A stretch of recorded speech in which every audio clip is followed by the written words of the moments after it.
enfants. Son mari, il avait des femmes. Et cette deuxième femme s'appelait Pénina. Il avait des enfants avec le mari qui Anna était aussi femme, mais il n'avait pas des enfants avec cette femme. Et comme l'habitude de tous les hommes, des êtres humains, ils ont l'habitude d'essayer de se moquer de celui qui n'a pas ce qu'il a. Ça, c'est une habitude des hommes. Essayer de se moquer de celui qui n'a pas. Tu peux mettre le... Donc, il essaie de se moquer de celui qui n'a pas. Et donc, cette femme, il n'avait pas enfant. Il pleurait tout le temps dans sa prière, afin que Dieu puisse nous exaucer et venir à résoudre son problème de stérilité. Mais au moment qu'il priait, chaque jour quand il priait, la situation paraissait difficile par rapport aux autres qui se moquaient d'elle. Ça veut dire que la moquerie devenait plus intense encore de la part de Pénina. Jusqu'à un jour, il s'est concentré, il a dit, vraiment, je vais prier Seigneur. Mais dans sa prière, Dieu l'a exaucé et Dieu l'a béni un enfant qui s'appelle Samuel. Samuel vint à être un prophète. Parce que sa mère a dit, je vais donner cet enfant à Dieu pour servir à Dieu. Parce que c'est un don que Dieu m'a fait. Ça veut dire que Dieu m'a exaucé à écouter ma prière.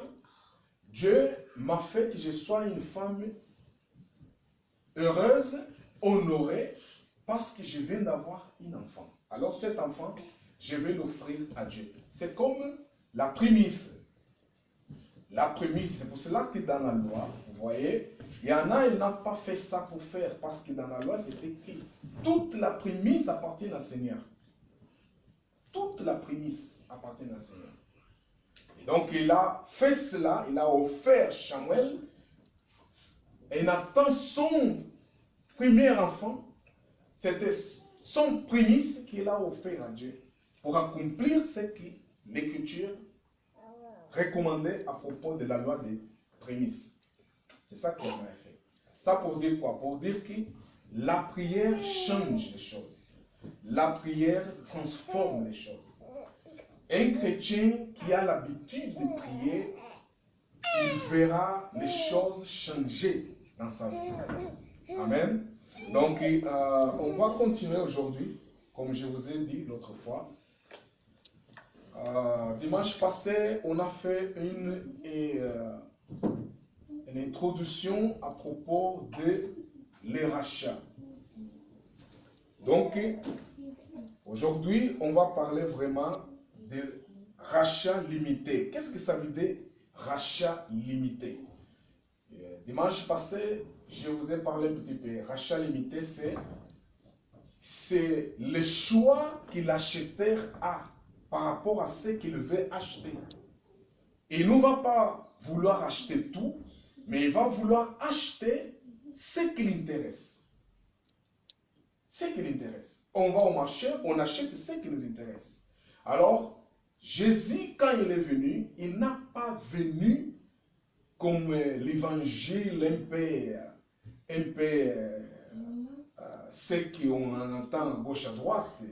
Il est venu pour racheter ce qui appartient à Dieu. C'est pour cela qu'il est venu. C'est pour cela qu'on appelle le rachat limité. Ça veut dire que ce n'est pas pour tout le monde, mais pour ceux que Dieu a choisis. Jésus vient pour mourir à la croix, afin de racheter les gens qui Dieu connaissait déjà. Que Dieu connaissait déjà.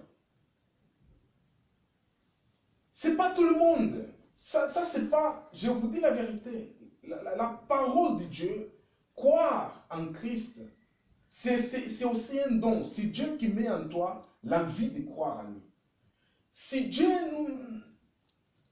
si Dieu te voit comme un bâtard, hein, je dis, c'est pas péjoratif, mais excusez-moi, mais c'est ça que la Bible dit.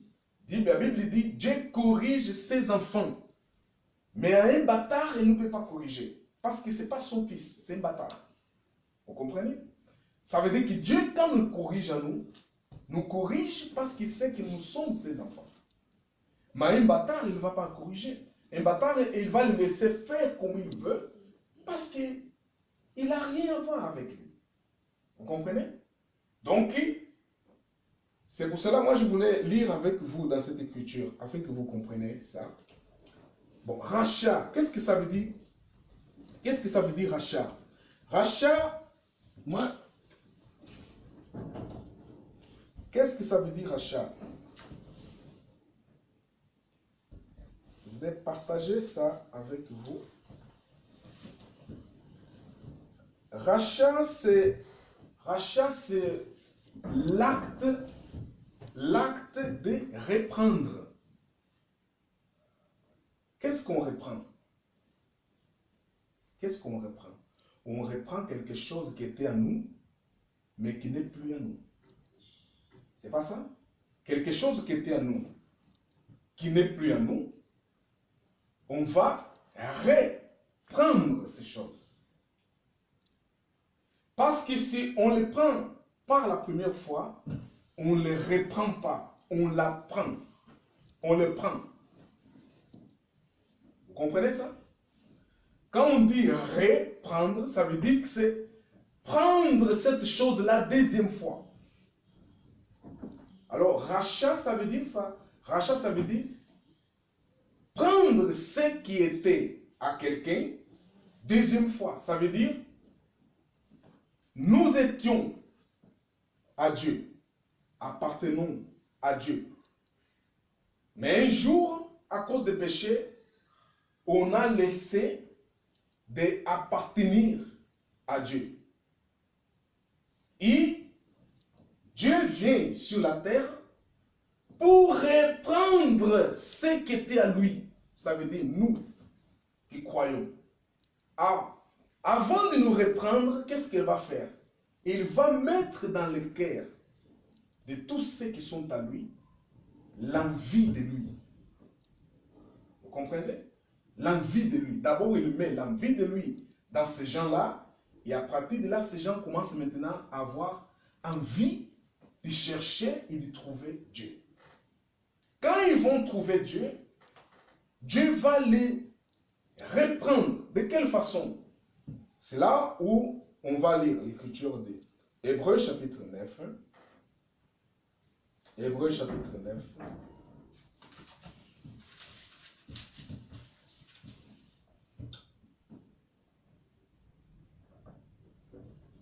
Hébreux chapitre 9, verset 15. Hébreux 9, verset 15. Il dit suivant. Ici dans ma Bible, il dit suivant. Verset 15. Dit, c'est pourquoi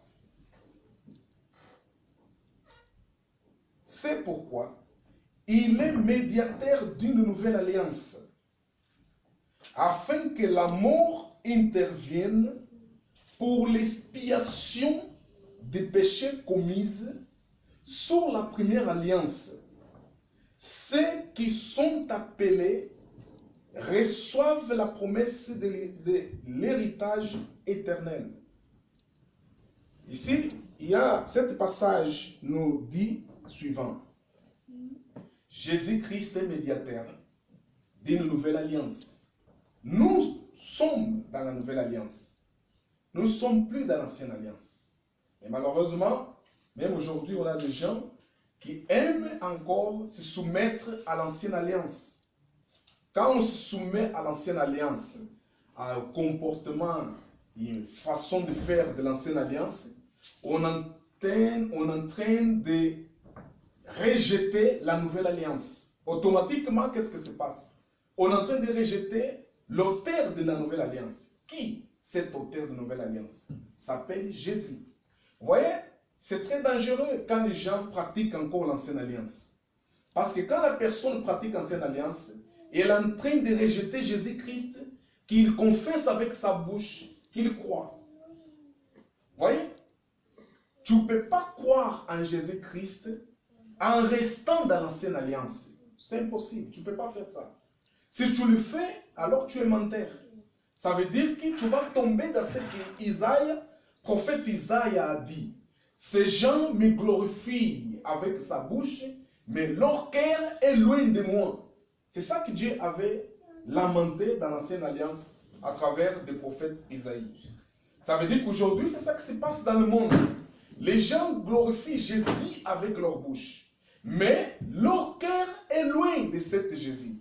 Pourquoi? Parce qu'ils vont chercher l'ancienne alliance. Parce qu'ils vont chercher le comportement d'ancienne alliance. Ah, Élie, il a fait. Ah, Jérémie, il a fait. Oh non, Moïse, il a fait. Ni Jérémie, ni Moïse, ni Élie, ni quiconque prophète est majeur, est important que Jésus-Christ. On ne peut pas comparer ces prophètes avec Jésus-Christ. Mais aujourd'hui, dans les églises qui se disent qu'ils sont chrétiennes, vous allez trouver les gens qui disent qu'ils sont chrétiennes, des bouches. Mais leurs cœurs sont attachés à l'ancienne alliance. Jérémie a dit, Ézéchiel a dit, oh non, tu vois, Moïse a dit, oh non, mais ça s'est passé un jour. Jésus est monté à la montagne pour aller prier. Et il a pris les 3 disciples. Il a pris Jean, il a pris Pierre, il a pris Johann. Il les a amenés dans la prière à la montagne. Quand Jésus priait, quelques minutes, ils ont vu 2 personnes devant Jésus.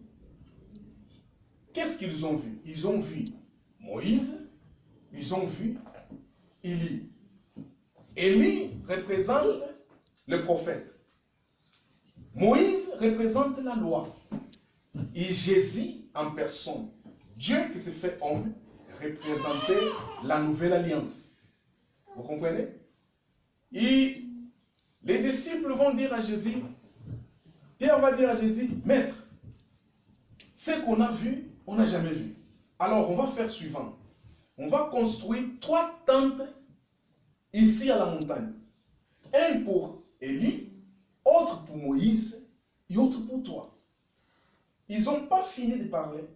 Une voix vient du ciel en disant à ses disciples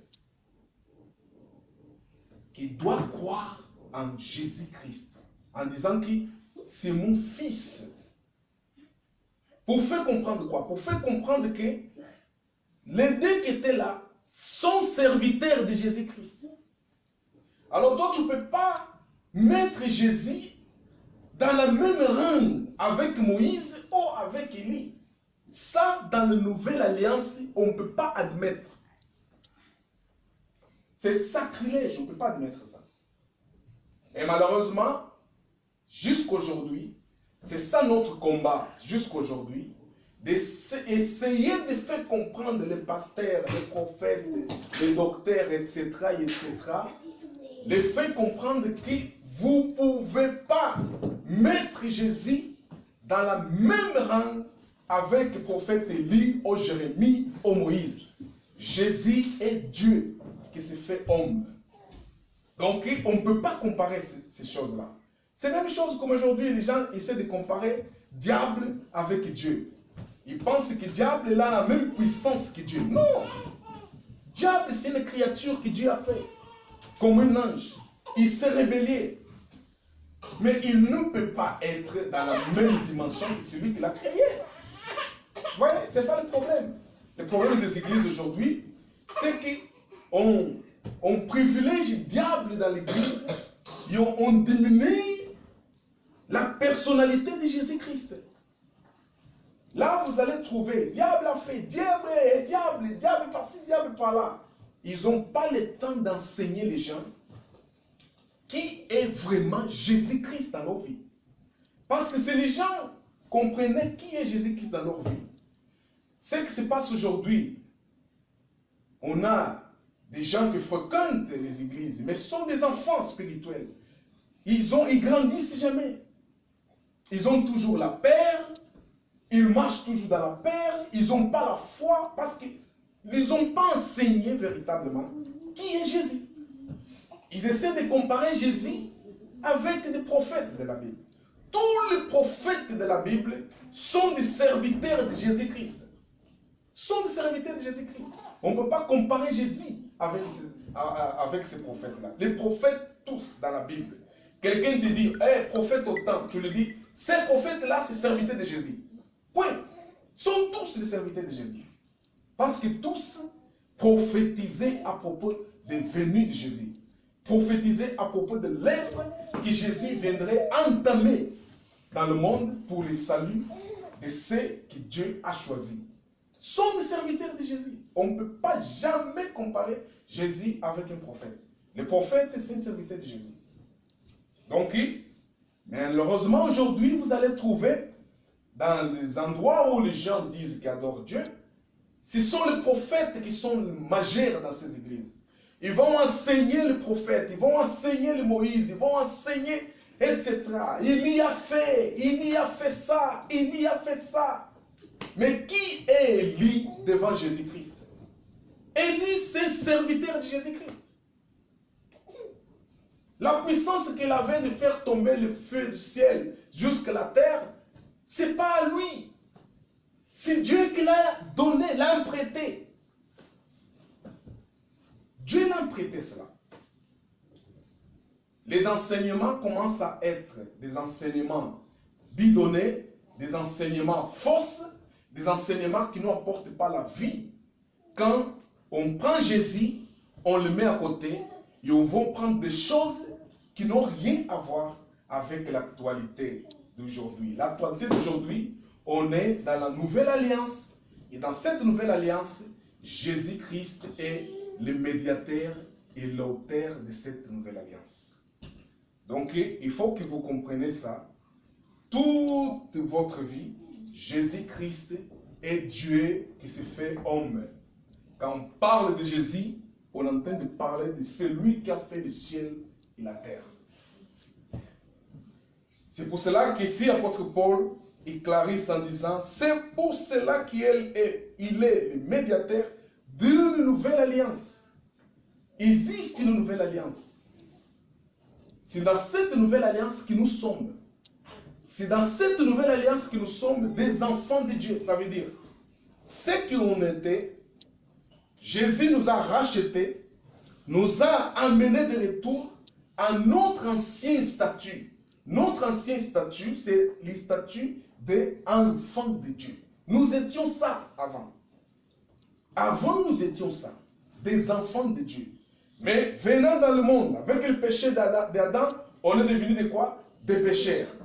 Éloignés de Dieu, et sans Dieu dans la vie.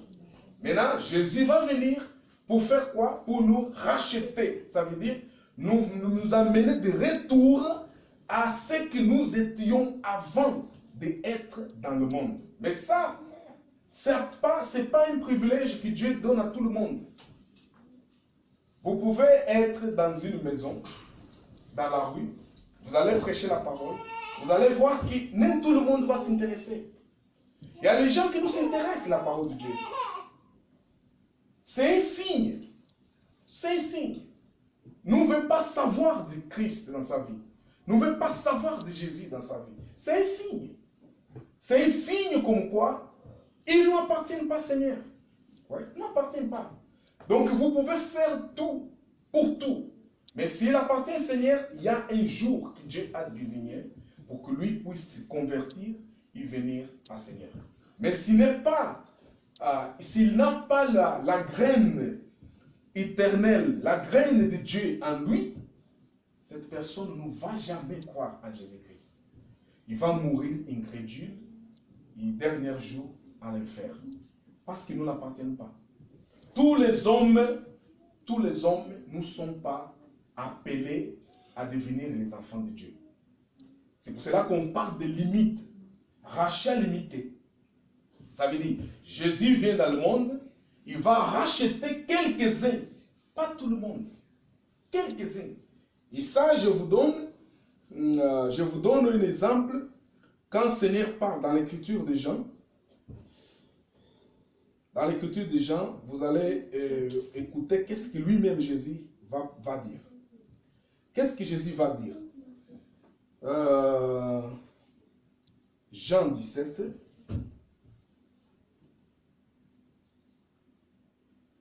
Jean 17.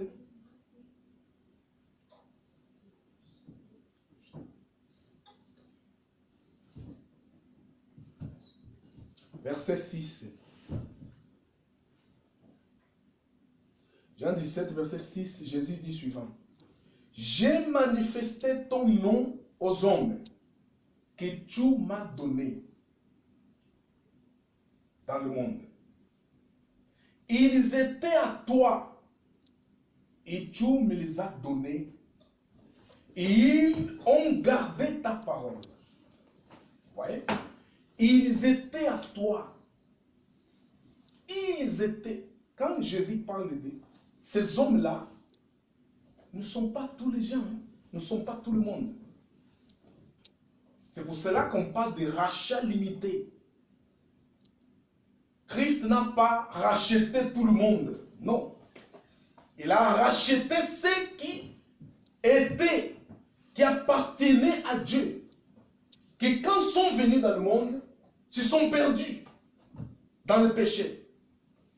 Et alors Jésus va venir pour se sacrifier pour eux, afin de les racheter à nouveau et les amener à leur statut primordial. Quel était le statut primordial? Ils étaient des enfants de Dieu.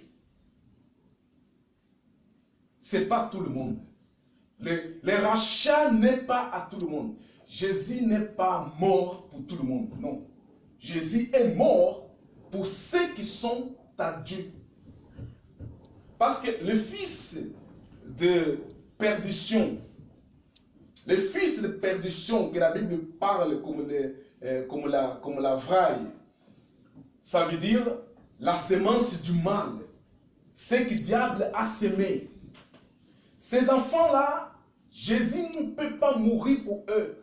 Parce que sinon, les anges déchus, les anges du mal, et lui-même, diable, pourrait être sauvé par ce que Jésus a fait. C'est pour cela que Dieu a déterminé, Jésus va mourir comme homme, sacrifiant son sang pour simplement ce que Dieu a choisi. Ça veut dire ce que Dieu avait déjà connu à l'avance. Ce que Dieu avait déjà choisi avant la fondation du monde.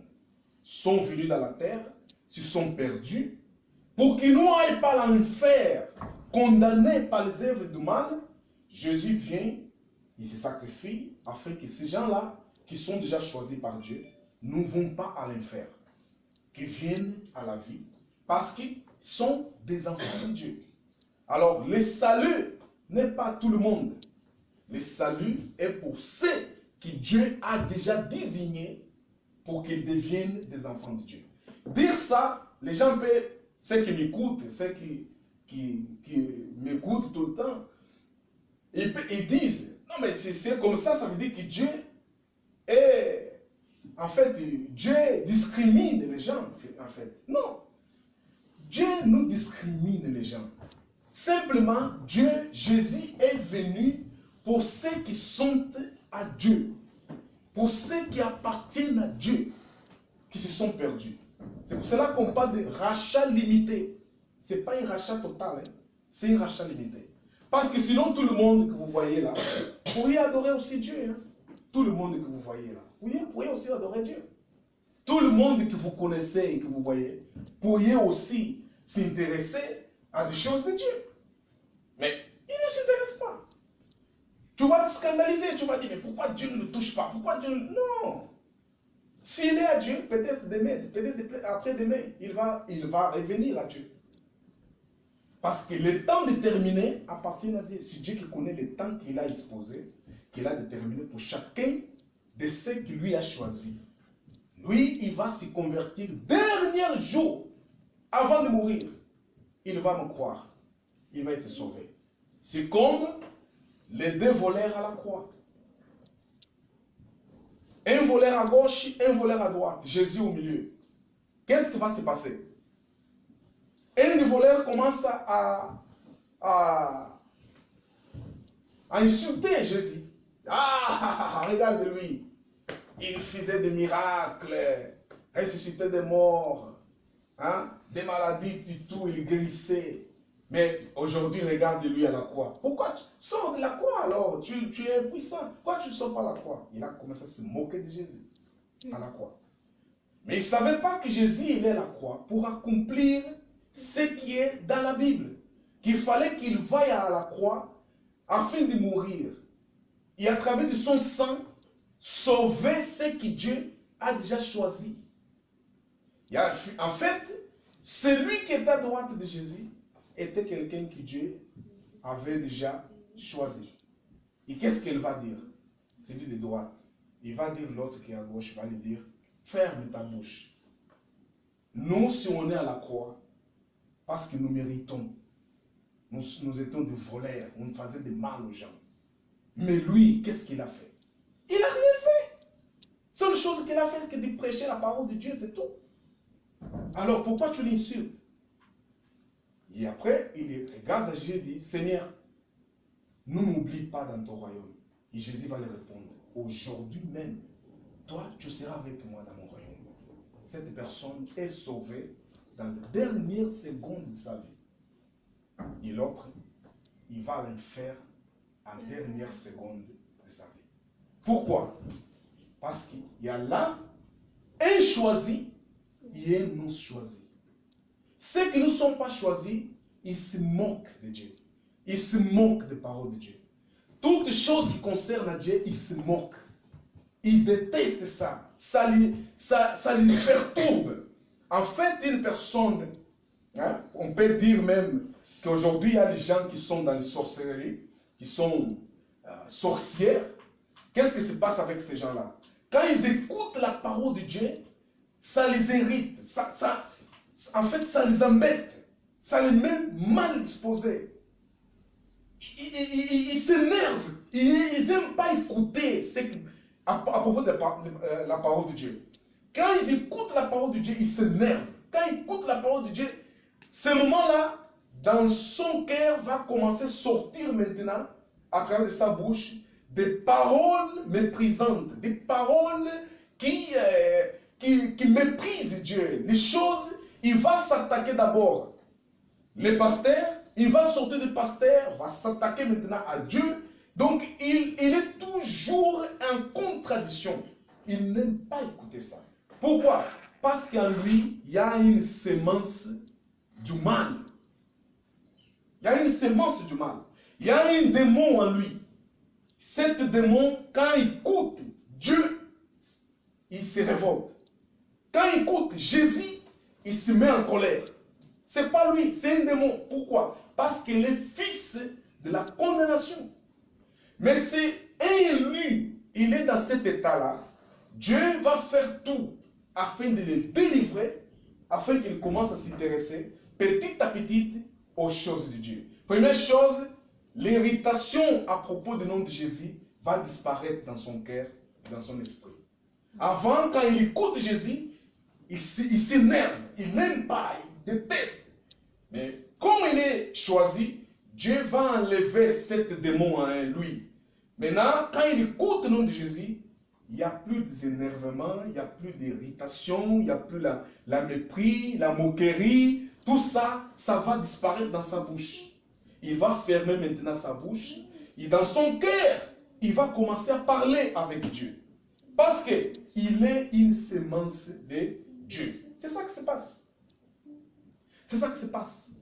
Jésus pouvait dire à cet pécheur dans la croix que même que tu m'as offensé, même que tu m'as méprisé, hein, donc c'est pas grave. J'ai choisi. Tu vas avec moi dans le royaume. Pourquoi Jésus n'a pas dit ça? Pourquoi Jésus n'a pas choisi cette personne? Quelques-uns vont dire, oh non, parce que cette personne n'avait pas la foi. Non. La foi vient de Dieu. La foi est un don de Dieu. C'est Dieu qui donne la foi à la personne. C'est Dieu a donné la foi au voleur qui était à droite de lui, parce qu'il connaissait que cette voleur, c'est son fils, l'appartient. C'est son élu. Et s'il n'a pas donné à celui qui était à gauche, parce qu'il savait qu'il ne l'appartient pas. Vous comprenez? Ce n'est pas une question, c'est comme l'autre fois je vous ai dit par rapport à Jacob et Isaïe. Des enfants nés dans la même ventre, Dieu va dire que j'ai choisi un, je vais haïr l'autre. C'est limité, ça veut dire le rachat est limité, ce n'est pas total. Dieu n'a pas accepté que Christ dans la chair puisse mourir pour ceux qui ne l'appartiennent pas. Non.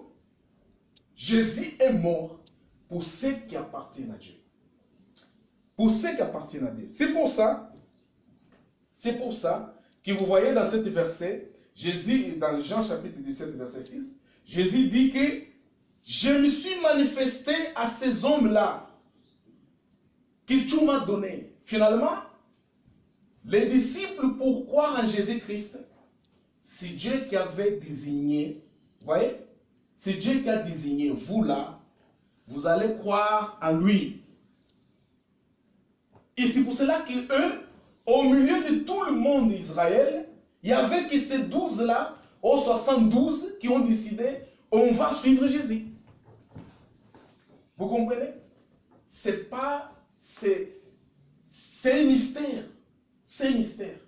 Mais cela se produit simplement pour ceux que Dieu a déjà choisis. Pour ceux que Dieu a déterminés qui sont ses enfants. C'est pour cela qu'on parle le rachat limité. Ce n'est pas pour tout le monde. Il y a des gens qui peuvent vouloir croire, mais ils ne vont pas tenir. Ils ne vont pas tenir jusqu'au bout. Ils vont abandonner Christ. Ils vont abandonner la foi qu'eux, ils croyaient qu'était la foi. Ils vont abandonner. Ils vont se retrouver dans le monde. Ils vont se retrouver dans le monde. Et le nom de Jésus ne va jamais être cité dans leur bouche. Pour que chaque fois qu'ils vont essayer de citer le nom de Jésus, va avoir quelque chose qui va se passer en eux. Ils vont commencer à détester le nom de Jésus. Il y a les gens qui détestent Jésus, qui détestent le nom de Jésus. Ce n'est pas à eux, c'est le démon qui est à eux, qui déteste le nom de Jésus. Et qui fait que quand on parle de Jésus, ça le laisse mal à l'aise. Ça le laisse mal à l'aise. Mais Dieu est bon et merveilleux, qu'au milieu de tout ce monde, il y a ce que Dieu a déjà choisi. Je vais être un peu... Donc, vous comprenez ici, Jésus dit, j'ai manifesté ton nom aux hommes que tu m'as donné. Ça veut dire, tu m'as donné dans le monde. Ça veut dire qu'ils sont ceux que Dieu a rachetés à travers des sacrifices de Jésus-Christ. Dieu connaissait ces hommes-là, Dieu les connaît, qui les appartiennent. Et c'est pour cela qu'ils se sont donnés à Jésus-Christ. Et Jésus continue à dire que tu m'as donné du monde. Ils étaient à toi. Et tu me les as donnés. Et ils ont gardé ta parole. Ça, c'est quelque chose qui va toujours marcher avec la personne que Dieu a choisie. Garder la parole. Garder la parole de Dieu, c'est quelque chose qui marche toujours avec la personne que Dieu a choisie. Donc, il peut se trouver dans la confrontation, dans des situations compliquées, dans des situations qui posent des difficultés dans sa vie, mais il peut tomber ici, il peut tomber là-bas, peut tomber là, peut tomber là-bas, mais en lui, dans son esprit, dans son âme, il y aura toujours ça veut dire une chanson de la parole de Dieu dans son cœur. Aura toujours. Et dans sa bouche, aura toujours le nom de Jésus-Christ. Parce qu'il sait que par moi-même, je ne peux pas. Mais par Jésus, je peux. Vous voyez? Donc ces gens-là, ils ne vont pas arrêter de citer le nom de Jésus. Parce qu'ils savent que c'est le salut. Citer, invoquer le nom de Jésus, c'est la concrétisation du salut de la vie de la personne. Ça, c'était pour vous faire comprendre que Dieu n'a pas choisi tout le monde. Dieu n'a pas racheté tout le monde. Pardon, racheté tout le monde. Dieu a racheté ce qui appartient. Amen. Amen. Donc, dans la même écriture, dans le verset 9, dit suivant, j'ai prié pour eux. Je ne prie pas pour le monde, mais pour ceux que tu m'as donnés, parce qu'ils sont à toi. Écoute, qu'est-ce que Jésus dit, hein? Même Jésus n'a pas prié pour le monde. Et maintenant, vous allez trouver les pasteurs qui te disent, on va prier afin que le monde soit sauvé. Vous ne lisez pas la Bible. Vous ne lisez pas la Bible. C'est tout simplement. C'est en fait les gens qui aiment impressionner les gens. Faire croire tout le monde que, ouais, finalement, nous aussi on peut. Non, ce n'est pas une histoire de tu peux. C'est une histoire de qui a déjà déterminé. Vous voyez? Si tu appartiens à Dieu, il va te racheter. Bon, on a parlé l'autre fois que racheter, c'est personne qui est esclave du péché et de la mort et de la condamnation, qui Dieu va racheter de cela pour l'amener à la vie. Ça veut dire que ce n'est pas tout le monde qui viendra à la vie. Ce n'est pas tout le monde qui viendra à salut. Ce n'est pas tout le monde qui viendra. Jésus, quand la Bible dit, Jésus, Dieu a donné son Fils parce que celui qui croit soit sauvé. Les gens qui aiment, qui n'aiment pas comprendre cette finalité du choix de Dieu, ils disent, ah, c'est pour tout le monde. Non, ce n'est pas pour tout le monde. C'est pour ceux que Dieu a choisis. Ce n'est pas pour tout le monde. Il ne sera jamais pour tout le monde. Et donc, dans le verset 14, vous voyez ici dans le verset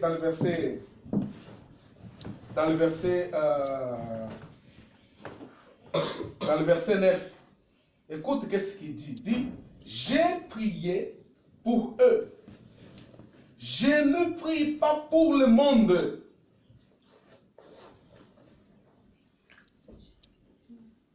Vous comprenez? Je ne prie pas pour le monde. Qui est en train de parler ça? Jésus. De même façon qu'il ne prie pas pour le monde, parce qu'il sait que dans le monde, ni tout le monde l'appartienne, ça concerne aussi les rachats. Les gens vont dire, ah, Jésus est mort pour tout le monde. Non, ça c'est manque de connaissance, manque de révélation et manque de comprendre la mission de Christ dans le monde. Jésus n'est pas mort pour tout le monde. Jésus n'a pas venu pour racheter tout le monde. Non. On a un exemple. Il dit, je ne prie pas pour le monde. Je ne prie pas pour le monde. Mais pour ce que tu m'as donné. Ce que Dieu a donné. Ça veut dire, ce que Dieu a donné, ce sont ceux-là qui Dieu, Jésus-Christ va faire quoi? Va racheter. Va lui faire sortir du péché, de la condamnation, de la mort, afin qu'ils deviennent les enfants de Dieu. Et dans le verset 14, dit suivant, je l'ai donné ta parole, et le monde les a haïs, parce qu'ils ne sont pas du monde, comme je ne suis pas du monde. Écoute, qu'est-ce que Jésus parle? Jean chapitre 14, chapitre 17, verset 14. Donc, je les ai donné ta parole, et le monde les a haïs.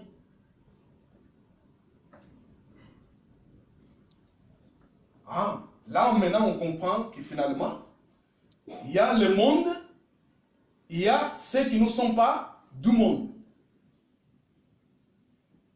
Et ceux qui ne sont pas du monde sont ceux que Dieu a fait quoi? A choisi. Et les restants qui ne sont pas choisis sont du monde. Et c'est cet restant du monde qui n'est pas choisi, qui fait quoi? Qui haïssent ce que Dieu a fait quoi? A choisi. Je ne sais pas si vous avez compris. Ceux qui ne sont pas à Dieu, ils haïssent ceux qui appartiennent à Dieu. Écoute, vous allez trouver dans ta vie, les gens vont te haïr sans que tu les as fait quelque chose. Ou rien. Mais une haine gratuite, en fait. Une haine gratuite. Tu dis, mais pourquoi il m'haïssent? Qu'est-ce que je l'ai fait? Mais il est là, derrière toi. Il va rendre ta vie impossible. Il va vouloir s'égaler à toi, ou se battre contre toi, ou vouloir, en fait, ton statut. En fait, tu vas trouver cette personne totalement désordonnée. Que tu te demandes, mais qu'est-ce qui se passe avec cette personne? Pourquoi il m'attaque? Pourquoi il m'haïsse? Pourquoi il a tellement de haine envers moi? Pourquoi? Qu'est-ce qui se passe avec cette personne? Non, il faut comprendre que c'est une personne du monde. C'est mondain. Et tout le mondain, il déteste les enfants de Dieu. Tout le mondain, ils haïssent les enfants de Dieu. Ce n'est pas eux. Mais leur Dieu, qui est le diable, a mis à eux l'envie de détester ceux qui appartiennent à Dieu. Envie de trouver quelque chose, de faire tomber ceux qui appartiennent à Dieu dans la foi. Tu vas trouver quelqu'un qui va t'inciter à faire les choses que ton Dieu te dit que tu ne peux pas faire. Mais il ne va pas te montrer sa véritable face, hein, au visage. Il va cacher. Quand tu vas tomber maintenant, et que tu commences à faire les choses qui ne sont plus agréables à Dieu, c'est là maintenant qu'il va dévoiler sa face. Pour te montrer que moi, je suis l'enfant du diable. Je te fais tomber pour que ton Dieu puisse voir que toi, tu es comme moi. C'est ça l'objectif des fils du diable. Mais Dieu va faire quoi? Va te prendre à nouveau, va t'amener à nouveau auprès de lui pour te faire comprendre que tu es mon fils. Même que le diable t'a fait tomber, mais toi tu m'appartiens. Le sang de Jésus va te purifier afin que tu continues dans le chemin de Dieu. Vous comprenez ça? C'est ça qu'on appelle une bataille spirituelle. Mais cette bataille spirituelle que beaucoup de pasteurs prêchent, bataille, guerre spirituelle, tu as des mots dans ta famille, patati. Cette bataille est déjà vaincue. Jésus a déjà vaincu tout ça. C'est une question de foi. C'est une question de croire que oui, Jésus a vaincu pour moi. Un exemple, c'est celle que je vous donne. Fils du diable peut te séduire, te faire tomber. Tu vas oublier la foi en Christ. Tu vas oublier Dieu. Tu vas oublier la vie, hein, de Dieu en toi. Tu vas te comporter comme eux. Tu vas voler, tu vas tuer, tu vas commettre des sacrilèges, des adultères, gauche à droite, patati patata. Mais si tu as la sémence de Dieu en toi, tu es comme une pièce d'or qui est tombée dans le boue. Dans la boue, Dieu va te repêcher, va te faire sortir de là, il va te laver à nouveau, afin que tu brilles à nouveau.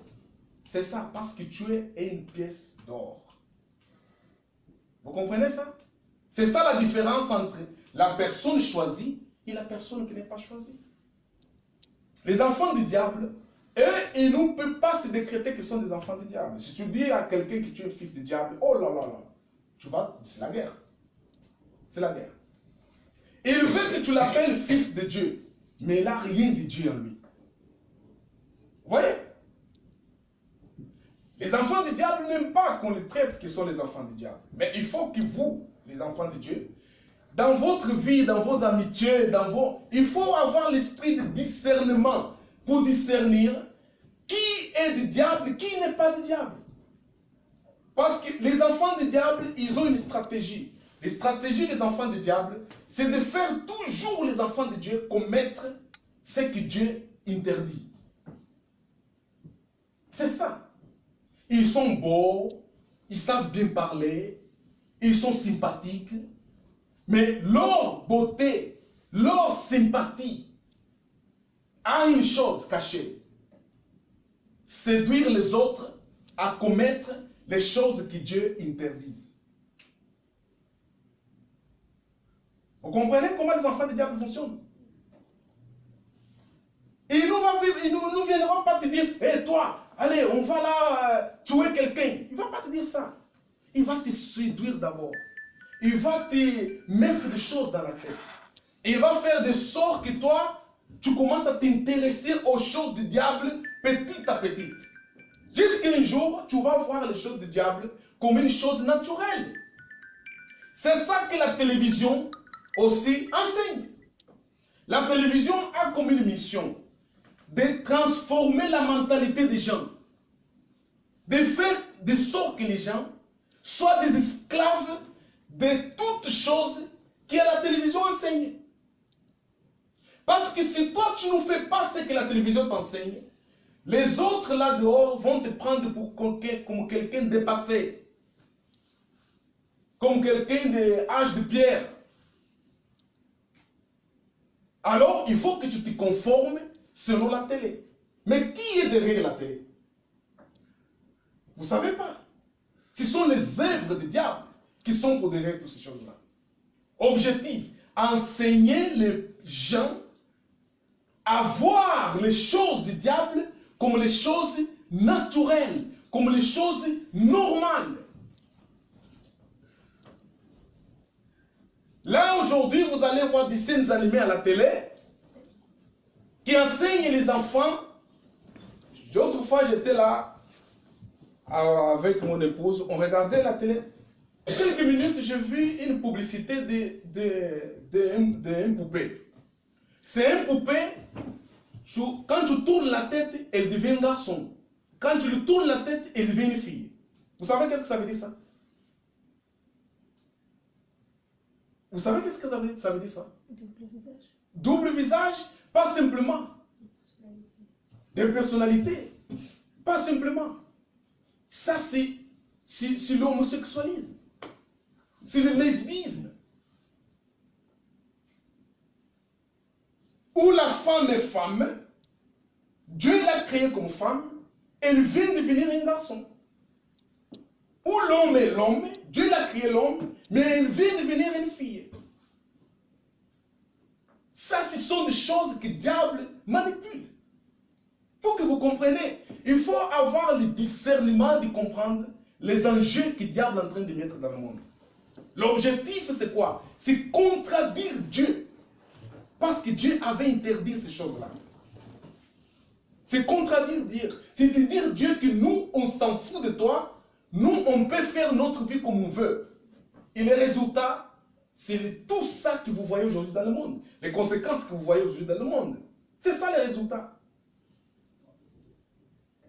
Il n'y aura aucune politicien, il n'y aura aucune personne de ce monde, même les faux prophètes qu'ils sont en train de préparer pour qu'ils viennent au nom de la religion, pour dominer le monde avec la loi des hommes, avec la loi des politiciens, il ne va pas rendre les hommes heureux. Il ne va pas rendre les hommes heureux. Parce que ça, c'est quelque chose qui est réservé pour simplement Jésus, quand il viendra, c'est Jésus qui va rendre les hommes, ceux qui sont à eux, à lui, heureux.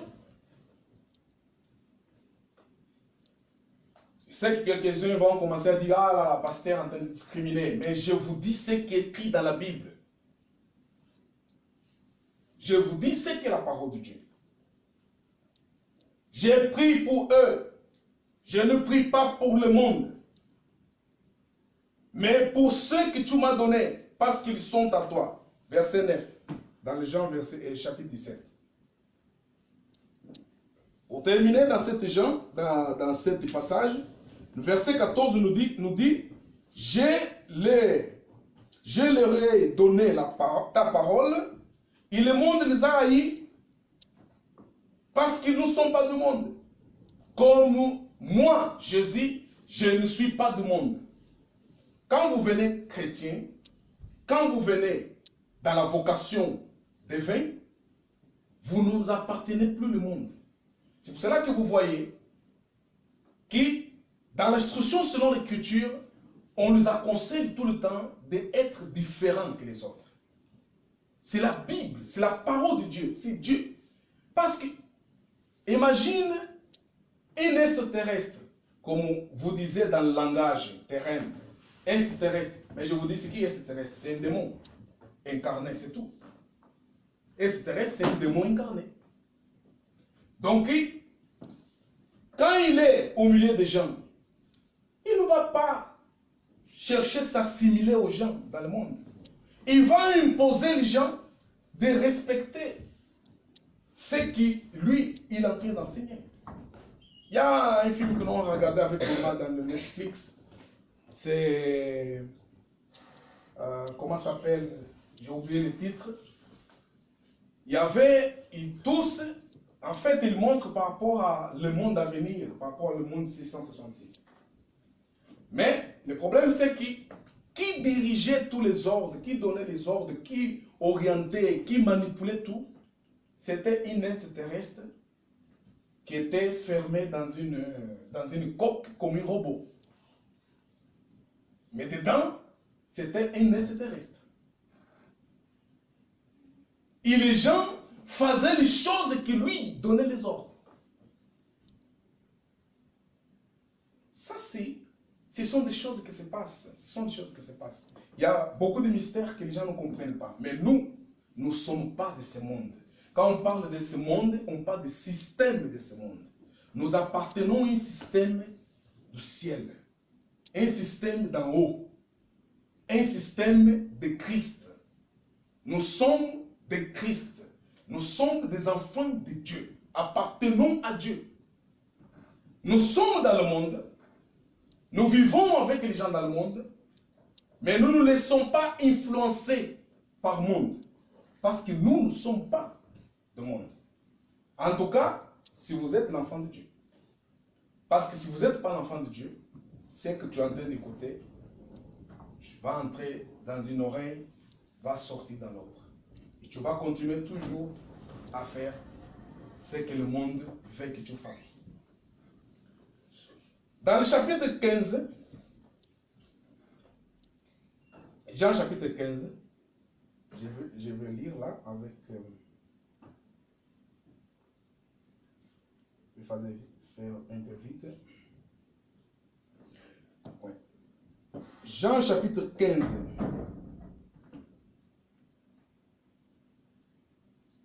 Verset 16.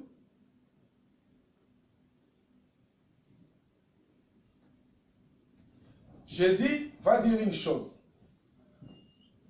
Jean 15, 16. Jésus va dire une chose. Ce n'est pas vous qui m'avez choisi, mais c'est moi qui vous ai choisi. Pourquoi? Et qui vous ai établi afin que vous ayez et que vous portiez des fruits et que votre fruit soit permanent. Et ce qui vous demandez au Père en mon nom, il vous le donnera. Vous comprenez? Jésus dit, Jean chapitre 15, verset 16. Verset 16. Jésus ici montre clairement que finalement, ce n'est pas nous qui l'a choisi. Alors, quand on parle de choisir, qu'est-ce que le mot, étymologiquement, le mot choisi veut dire? Veut dire quoi? Veut dire qu'on partage. Ça veut dire, pour choisir, je suis obligé de mettre, hein, de faire des choix. Ça veut dire, je suis obligé de faire des choix, de choisir quelques-uns et de ne pas choisir les autres. Quand on met quelqu'un devant un choix, ça veut dire qu'il y a des options. C'est pas vrai? Parce que s'il y a une seule option, on ne peut pas dire la personne choisit. On ne peut pas dire la personne de choisir une seule option. Parce qu'il y a une seule option, il est obligé, vouloir ou pas, il va être obligé à faire. Parce qu'il n'y a qu'une option. Mais quand on dit la personne choisissez, ça veut dire qu'il y a 2 ou 3 options. Alors quand la Bible dit que Dieu a choisi, ça veut dire qu'au milieu de plusieurs, il y a quelques-uns simplement qu'il a pris la décision de prendre pour lui. C'est dur d'entendre ça. Je sais que l'évangile universalisme, qui est prêché aujourd'hui dans les églises, tout le monde, si tu crois, tu ne crois pas, patati, tout ça, c'est...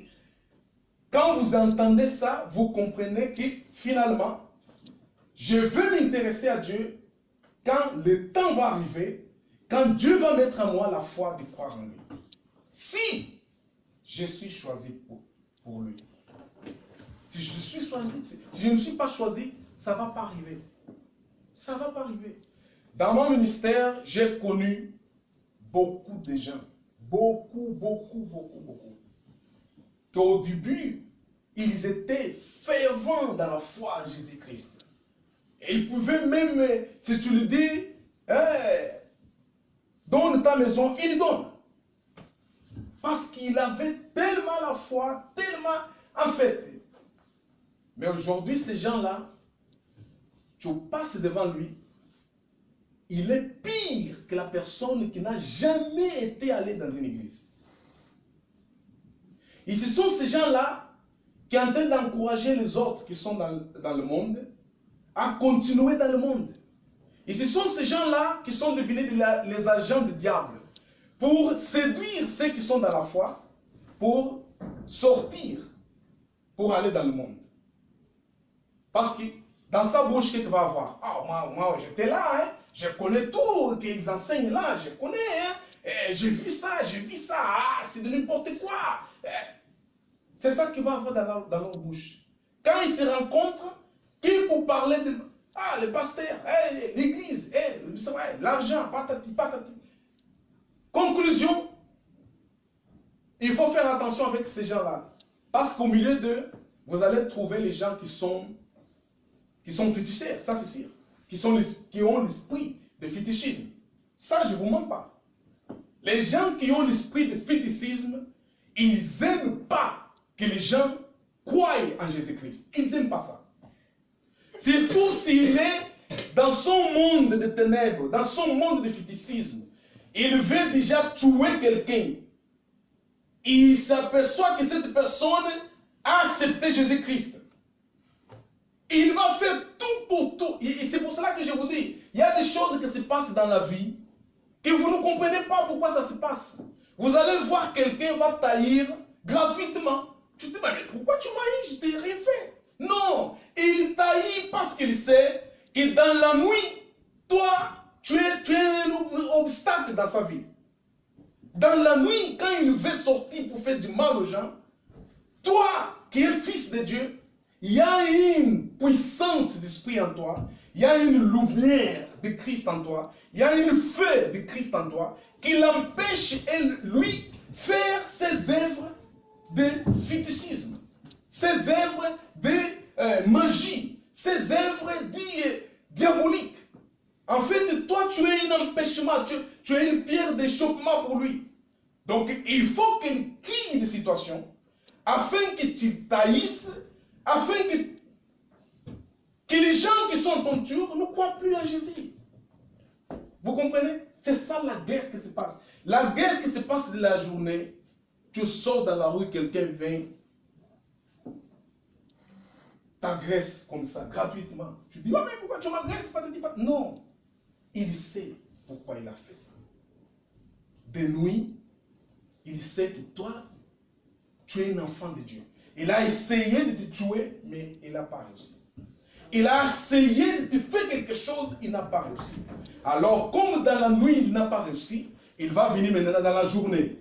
Dans la journée, tu le verras une personne, une femme, ou une fille, ou un garçon, ou un monsieur, tu vas le voir. Quand il te voit, il est en colère. Et une personne qui se sent mal quand il te voit. Sa volonté, c'est vraiment prendre une arme, te tuer. Et toi, tu te dis, mais pourquoi ils m'haïssent comme ça? Ils t'haïssent parce qu'il est fils du diable. Ils t'haïssent parce que de nuit, ils essayent de faire des choses qu'ils n'arrivent pas.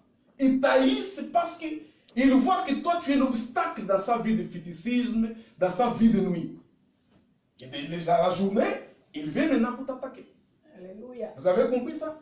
C'est pour cela qu'il faut faire attention. Quand vous voyez la personne se met en colère tout le temps contre vous, et essaye de vous faire du mal, mets dans ta tête que cette personne, il a des œuvres de ténèbres. C'est un fils de diable qui veut te faire du mal. Priez pour lui. Priez pour lui.